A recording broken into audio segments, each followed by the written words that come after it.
Hey girlfriends, it's Mickey B. Do you remember this picture from my naked tag? My hair is freshly washed and dried, and this is what it looks like naturally. This is what my hair looks like once I do my no heat hair stretching technique. So I am going to show you how I do it. So hey there again, let's get started. First, I wet my hair. Well, first I section it in two halves, and then I wet it with water.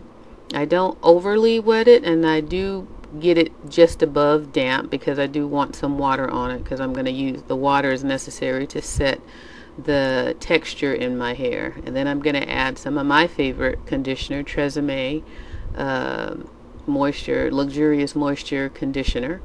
I'm going to smooth that through my hair, and I'm going to make sure I get it on the ends as well as completely through my hair strands to give it a good coverage.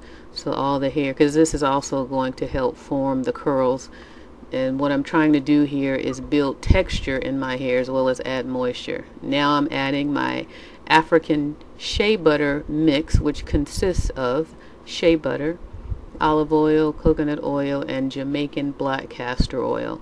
So I'm rubbing that in, the very last thing, to lock in the moisture that I've just created from the water and the moisturizing conditioner.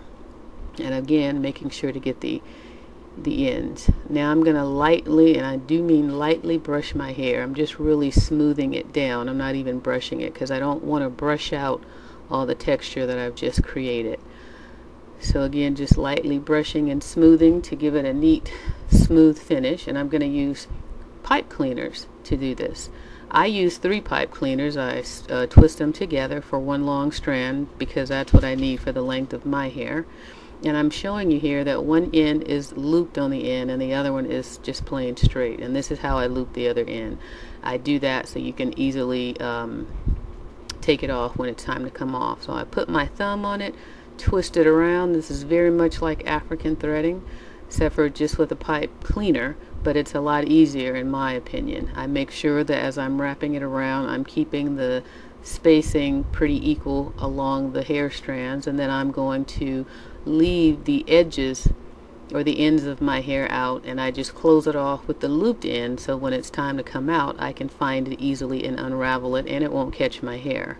Now I'm putting a little bit more moisture on the ends, then I'm going to twist it on itself, basically forming just a small bantu knot, which is going to completely protect those ends and also give the ends of the hair a nice curl.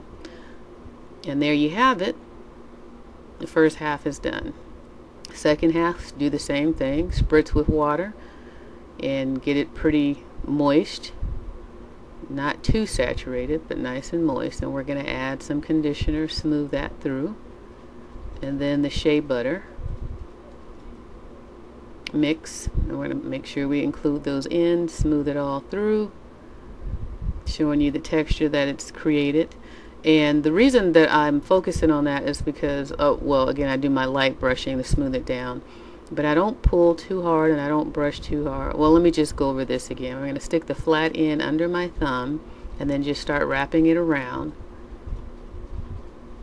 and just keep wrapping. And as you wrap a couple times, you start sliding your hand down the strand, and it goes really easy. You just have to be careful not to poke yourself in the eye. But you see how quick that is, and it looks like a big twist once you're done, and you haven't even done anything to your hair. You just smoothed it out and twisted it around, and it looks like a twisted ponytail. And what I was saying was, I don't pull hard on my hair, because if I pulled hard and twisted it tighter, it would be a longer stretch, but then it would be more of the texture, it would be more like a flattened out texture, and I want my texture to still have some volume and body to it. I'm bantuing the end like I did the first one, and you always want to try and make them even as much as possible. And then that's it. It was really simple. Yeah, there's a lot of gray hair right there, I see it, but yeah, it's very simple. And then when I'm done, I take my Jamaican black castor oil with an old cheap makeup brush, because you know I don't wear makeup, so I gotta find some kind of use for these things I have. And so I put it on my edges to make sure that they stay nice and healthy and moisturized and that they don't thin out. Then I take my do-rag and I tie it on my hair to flatten it out and give it a nice complete look. I'm turning around to the back to show you that as I tie my hair, I try to keep it loose. I don't like things tied too tightly, so I'm making sure it's not too tight. And then I just take the back, well, first I pull that up, pull it down to make it taut, and then I take the back and twist it up. And then I take each of my pipe tails, which is what I call these instead of ponytails. I call them pipe tails, and I tuck them in under the ties, and then put my cap on and let it sit. You can either go to bed or do whatever.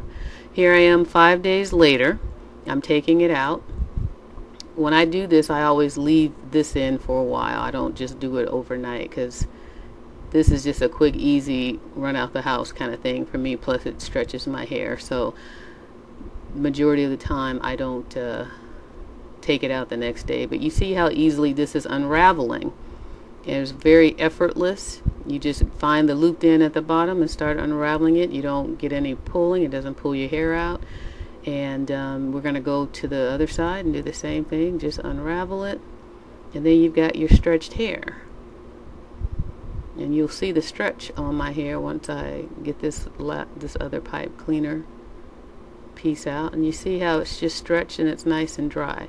Now, because it was wet to begin with, it's kind of like when you first get your hair freshly done and it's set. You're going to have to go through and fluff it up a little to generate or to establish that volume that we all love about our natural hair. So that's what I'm doing now, is I'm taking the time to just roughly, I'm not doing this for a style, I'm just, for the sake of the video, just doing a quick run through just to show you basically the stretch and how I achieve it. But the only downside for waiting too long is that really established part in the back down the middle. So for me, it's going to take some time to just keep stretching it out. And look at those ends, nice and curled. But it's going to take some time to just get it stretched out to where I removed that part to my satisfaction. But just to cheat on this video, I'm just going to stick a couple of hairpins down the middle just to kind of camouflage that part, because it's not like I said, I'm not doing this for a style right now. It's just for the sake of the video, just to show you the stretch that I've gotten from this no heat stretching technique. And basically that's it. So there you go. Very easy, very simple, and very quick. And I think this is something that anybody can do, and as you can see, I'm happy about it. So thanks for watching, guys, and I'll see you on the next video. Bye bye.